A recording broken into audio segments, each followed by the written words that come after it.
Hey everybody, this is Dan coming back at you with another quick video. And in this video I will talk about the reemergence of the KKK. And I don't use that word reemergence lightly because they never went anywhere. But before I do that, let me give you a brief history of the KKK. The KKK was founded December 24th, 1865 in Pulaski, Tennessee. The Ku Klux Klan basically means a gathering or a circle of people. Originally founded, one of the founding members was Nathan Bedford Forrest of the Confederate Army's fame. And the purpose of the KKK post-Reconstruction or post-slavery was to thwart the efforts of the Republican Party, who was at that time in charge, to thwart the efforts of the Republican Party in giving blacks basic rights. Okay? That's basically all it was for. And they started out non-violently, and their aim was to exert political influence on the lawmakers at that time to stop basically black people from getting any rights at all. That was their original intent. By 1869, the first Grand Wizard and founding member, Nathan Bedford Forrest, tried to disband the KKK because they were too violent. Now, the first Grand Wizard that said that these people are out of control, I'm breaking it apart, but it didn't work because by then, the bloodlust and the snowballing effect of violence had already morphed itself into another creature altogether. Now, why was the KKK founded again? As you heard, to stop Reconstruction efforts by the Republican lawmaking body at that time. Okay, and in 1871, they passed the Ku Klux Klan Act, which basically gave some federal protection for black people who were at this time being victimized by the Ku Klux Klan daily. And they not only went after black people, they went after white people who sympathized, or white liberals who sympathized with the KKK, with blacks at that time also. Okay, so in 1871, Congress passed the Ku Klux Klan Act, which basically allowed the government to exert or implement martial law in areas that were heavily affected. And Ulysses S. Grant enacted the Ku Klux Klan law and declared martial law in South Carolina at one particular time. Okay, so Reconstruction, black people. Now, fast forward to 1888, Congress deemed the Ku Klux Klan law or act as unconstitutional, so they wiped it off. The next time the Ku Klux Klan had a reemergence or swell in its ranks was between 1910 and 1920. And that was in reaction to immigration.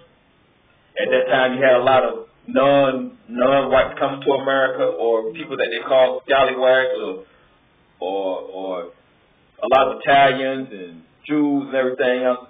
The KKK, which is the base, the Caucasian base, their ranks swelled again in reaction to immigration. Around about that same time, there was a movie that was called Birth of a Nation by D.W. Griffith, and it premiered in 1915. And basically, the gist of that movie is a black man wants a white woman, and the KKK comes saves the day at the last minute and basically lynches this guy. White actors in blackface. Okay. So you have Reconstruction, immigration. The next emergence of the KKK came in the 60s because the KKK is sort of like a wave. They come and they go.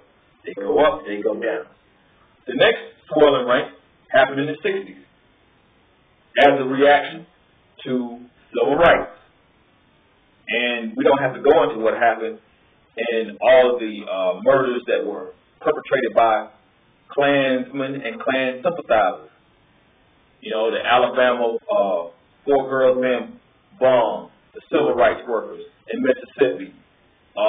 They even killed white women, white Jewish women. Okay?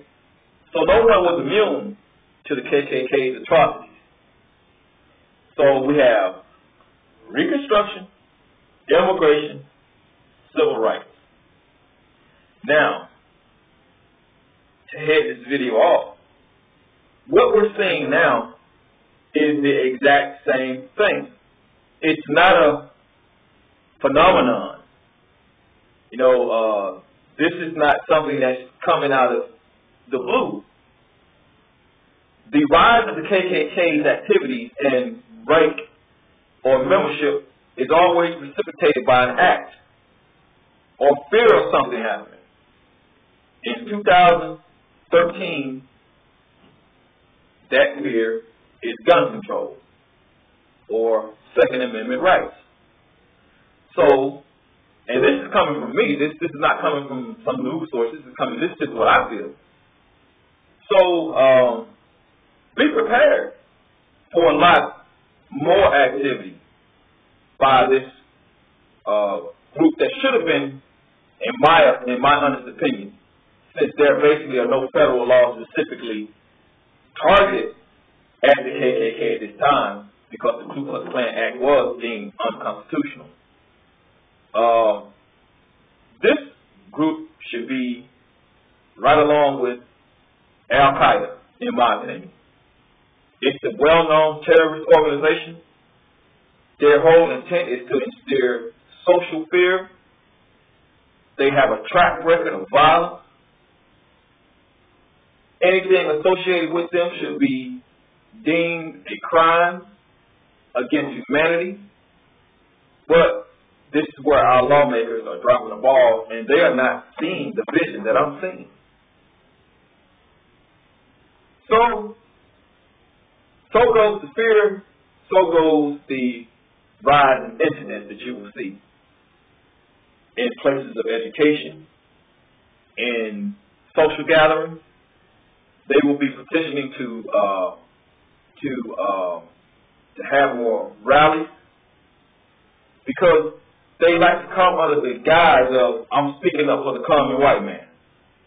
And that's what they do.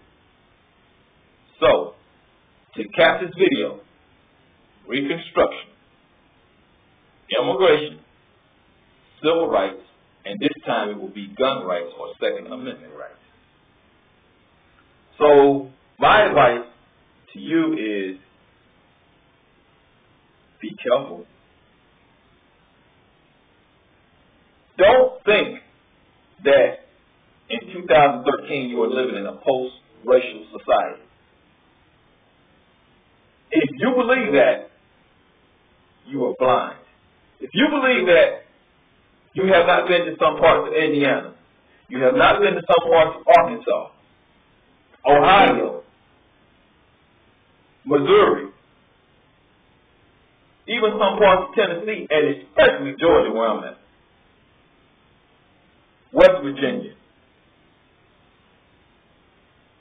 This is not a post-racial society in which we're living in.